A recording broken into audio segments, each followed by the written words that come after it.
તમારી સૌની 12th બોર્ડની એક્ઝામિનેશન ચાલી રહી છે. થોડાક જ સમયની અંદર તમારી ગુજસેટની એક્ઝામિનેશન પૂરી થશે અને ગુજસેટની એક્ઝામિનેશન પૂરી થયા પછી આવશે તમારી એડમિશનની પ્રોસેસ, જેમાં આખા ગુજરાતની અંદર મેક્સિમમ વિદ્યાર્થીઓ એન્જિનિયરિંગ અને ફાર્મસીની અંદર એડમિશન લેતા હોય છે, જે એડમિશન એસીપીસી થ્રુ કરવામાં આવતું હોય છે.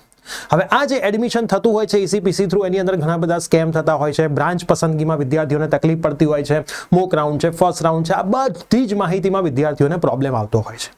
આજના વિડીયોની અંદર હું તમને બ્રીફ કરવાનો છું કે ગુજસેટની એક્ઝામિનેશન પછી તમારી એડમિશન પ્રોસેસ કેવી રીતે થવાની છે. તો એન્જિનિયરિંગ હોય કે ફાર્મસી હોય, તમારે આપણી બે યુટ્યુબ ચેનલ ઉપર રહેવાનું છે, જેમાં અત્યારે તમે જે વિડીયો જોઈ રહ્યા છો એ પ્રિયેસર જ્ઞાનપીઠ યુટ્યુબ ચેનલ પર જોઈ રહ્યા છો, અને બીજી જે આપણી મેઇન ચેનલ છે એનું નામ છે પ્રિયેસર વિદ્યાપીઠ. આ બંને ચેનલો ઉપરથી તમને એડમિશનની પૂરેપૂરી માહિતી મળવાની છે. તો બંને ચેનલોને સબસ્ક્રાઇબ કરીને બેલ નોટિફિકેશન પ્રેસ કરી રાખજો, અને એડમિશન માટેના આપણા જે વોટ્સઅપ ગ્રુપ છે એમાં જોડાયા હોય તો ડિસ્ક્રિપ્શનમાં વોટ્સઅપ ગ્રુપની લિંક છે, જોડાઈ જજો, એટલે બધી જ માહિતી તમને ઘરે બેઠા મળતી રહે. જો બોર્ડની અંદર તમારી એક્ઝામિનેશન થોડી ઘણી ખરાબ ગઈ છે, ઓછા માર્ક્સ આવે એવું લાગે છે, તો એમાં ઇમ્પ્રુવમેન્ટ એક્ઝામિનેશન હોય છે. તો જો તમારે અમારી ઓનલાઈન અને ઓફલાઈન ઇમ્પ્રુવમેન્ટ બેચની અંદર પણ જોડાવવું હોય તો ડિસ્ક્રિપ્શનમાં ડિટેલ વિડીયોઝ છે, ક્યારથી બેચ ચાલુ થવાની છે, ફીસ શું છે, લિમિટેડ એડમિશન છે. વિડીયો જોઈને ફટાફટ તમારો કોન્ટેક્ટ કરી લેજો અને તમારું એડમિશન કન્ફર્મ કરી લેજો. તો યસ દોસ્તો, મારું નામ છે પ્રિયેશ પટેલ. આપ સર્વેનું ખૂબ ખૂબ ખૂબ હાર્દિક સ્વાગત છે પ્રિયેસર જ્ઞાનપીઠ યુટ્યુબ ચેનલની ઉપર.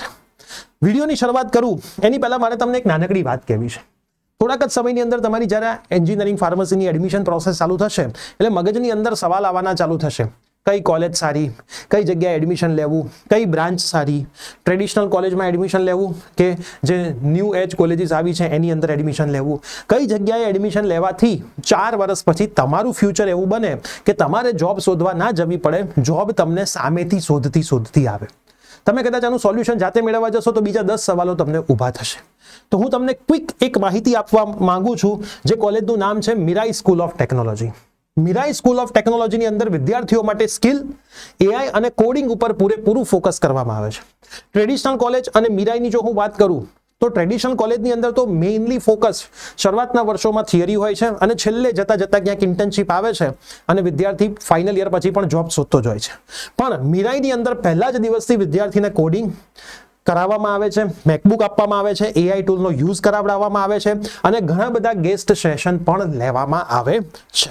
જો હું ફાઉન્ડરની વાત કરું તો ફાઉન્ડર્સ અર્પિત શારદા, કાર્તિક માથુર અને વરુણ કોહલી છે, જેમણે ઓલરેડી ટેક એજ્યુકેશનમાં ઘણો બધો એક્સપિરિયન્સ છે અને તેમના એલ્યુમિનાઈ ગૂગલ, મેટા, એમેઝોન જેવી મોટી કંપનીની અંદર હાલ વર્ક કરી રહ્યા છે. હવે તમને એવું થતું હશે કે સર મારે આ કોલેજની અંદર એડમિશન લેવું હોય તો શું કરવાનું હોય? તો એના માટે તમારે એક એક્ઝામિનેશન આપવાની હોય છે, જે ઓનલાઈન જ હોય છે.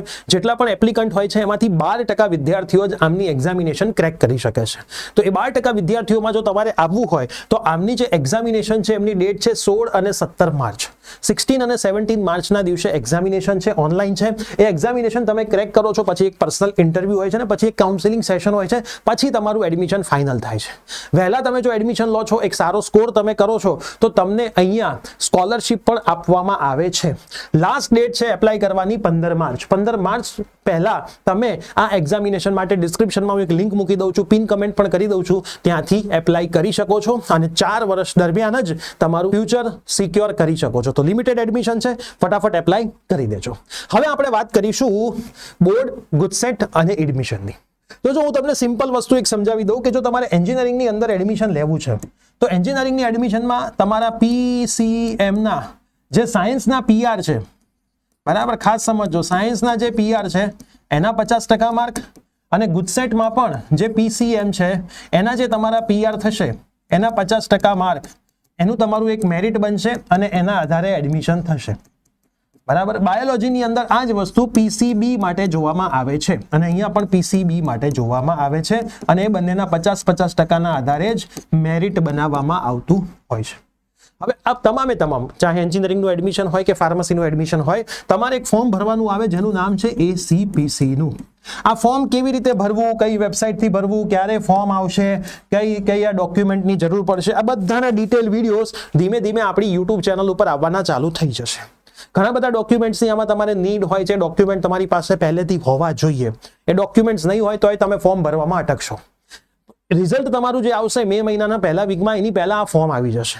ઘણા બધા વાલીઓને પણ સવાલ હોય કે સર હું રિઝલ્ટ પહેલા ફોર્મ ભરું કે રિઝલ્ટ પછી ફોર્મ ભરું. તો એ તમારી ઈચ્છા છે. તમે રિઝલ્ટ પહેલા ફોર્મ ભરી દેશો તો તમારે હોલ ટિકિટ અપલોડ કરવાની આવશે. જ્યારે રિઝલ્ટ આવશે એટલે એસીપીસી વાળા ગુજરાત બોર્ડ કે સીબીએસઈ બોર્ડ પાસેથી ડાયરેક્ટ તમારું રિઝલ્ટ કલેક્ટ કરી લેશે, બરાબર? કેમ કે તમે ફોર્મ ભરશો ને એમાં સીટ નંબર ને બધું નાખવાનું આવશે. તમે રિઝલ્ટ પછી અપલોડ કરો છો તો ત્યાં તમારે રિઝલ્ટ અપલોડ કરવાનું આવશે. એટલે બંને પરિસ્થિતિમાં કોઈ તકલીફ પડતી હોતી નથી, બરાબર? તો હું તો તમને કહીશ કે તમે રિઝલ્ટ પહેલા ફોર્મ ભરશો તોય ચિંતા નહીં, રિઝલ્ટ પછી પણ ફોર્મ ભરશો તોય ચિંતા નહીં. ગયા વર્ષે એવું થયું હતું કે મે મહિનાના એન્ડ સુધી ફોર્મ ભરવાનો સમય આપ્યો હતો. એનો મતલબ મેના સ્ટાર્ટિંગમાં રિઝલ્ટ આવે તો તમારી પાસે તો પણ 15-20 દિવસો હોય ફોર્મ ભરવાના. પણ ફોર્મ ભરતા પહેલા આપણો જે વિડીયો આવે કેવી રીતે ફોર્મ ભરવું એ તમે ખાસ જોઈ લેજો. જેટલા ડોક્યુમેન્ટની નીડ છે, જે ડેટ પછીના જોઈએ છે, ઇંગ્લિશ ગુજરાતી જે લેંગ્વેજમાં જોઈએ છે, એ બધા ડોક્યુમેન્ટ તમે રેડી રાખશો તો તમારે આવનારા સમયમાં ફોર્મ ભરતી વખતે તકલીફ નહીં પડે, બરાબર? ફોર્મ ભરવા માટે બહાર સાયબર કેફેમાં જવું અથવા કોઈ કોલેજમાંથી ભરવું એવું કશું જ કરવાનું હોતું નથી. બહુ સિમ્પલ ફોર્મ ભરવાની પ્રોસેસ હોય છે. ઘરેથી તમે તમારા લેપટોપ કે ડેસ્કટોપથી ભરી શકશો. મોબાઈલથી પણ તમારે ફોર્મ ભરવાનું થતું નથી. તમારું ગુજરાત બોર્ડ હોય કે તમારું સીબીએસઈ બોર્ડ હોય, તમારું મેરિટ ભેગું જ બનશે. તમારું ઇંગ્લિશ મીડિયમ હોય કે તમારું ગુજરાતી મીડિયમ હોય, તમારું મેરિટ ભેગું જ બનશે. અને એ જે ભેગું મેરિટ બનશે એના આધારે પછી મોક રાઉન્ડ ચાલુ થશે, ફર્સ્ટ રાઉન્ડ ચાલુ થશે, એના પછી ઇમ્પ્રુવમેન્ટ એક્ઝામિનેશન થઈ જશે, એનું રિઝલ્ટ આવશે, નવું મેરિટ આવશે અને એના પછી જ રાઉન્ડ 2 થશે અને આગળની બધી પ્રોસેસ ચાલશે. તો આ રીતનો આખો પ્રોસેસ ચાલશે. એ પ્રોસેસમાં તમારે કઈ કોલેજમાં એડમિશન લેવું, કઈ બ્રાન્ચમાં એડમિશન લેવું, કેવી રીતે તમારે ચોઇસ ફિલિંગ કરવી, કઈ કોલેજ ઉપર રાખવી, કઈ કોલેજ નીચે રાખવી, કેવી રીતે થશે આખી પ્રોસેસ, આ બધું અમે તમને સમજાવીશું. આના માટે આપણે ગુજરાતના હાલ 5 સિટીની અંદર સેમિનાર કરવાનું પણ આયોજન કરેલું છે. એ બધું જ થવાનું છે. પણ તમે બંને ચેનલ ઉપર બનેલા રહેશો તો તમને બધી માહિતી મળતી રહેશે ને એક પણ માહિતી તમારી મિસ થશે નહીં. તો હવે આ વિડીયો તમારા તમામ ફ્રેન્ડ્સને શેર કરી દો. ગુજસેટનું વેઇટેજ 50% છે, એટલે જ્યાં સુધી ગુજસેટ પૂરી નથી થતી ત્યાં સુધી તમારે તમારા હથિયારો નીચે મૂકવાના નથી. હજી 50% જ લડત પૂરી થવાની છે, 50% લડાઈ બાકી છે. એવું ના સમજી લેતા કે બોર્ડની એક્ઝામિનેશન પૂરી થઈ ગઈ એટલે બધું પૂરું થઈ ગયું. ગુજસેટ જ્યાં સુધી પૂરી નથી થતી, અને ગુજસેટમાં મેં જોયા છે ઘણા બધા વિદ્યાર્થીઓ ધોવાઈ જાય છે ને પછી મેરિટમાં ધોવાય છે ને ગુજસેટમાં ઇમ્પ્રુવમેન્ટ એક્ઝામ હોતી નથી. આ વસ્તુનું તમારે ખાસ ધ્યાન રાખવાનું છે. તો મેક્સિમમ મિત્રોને વિડીયો શેર કરી દો. ચેનલ પર નવા હોય તો સબસ્ક્રાઇબ કરી દો. મળતા રહીએ છીએ આવા જ એડમિશનના વિડીયોની અંદર. ત્યાં સુધી બાય બાય, ટેક કેર.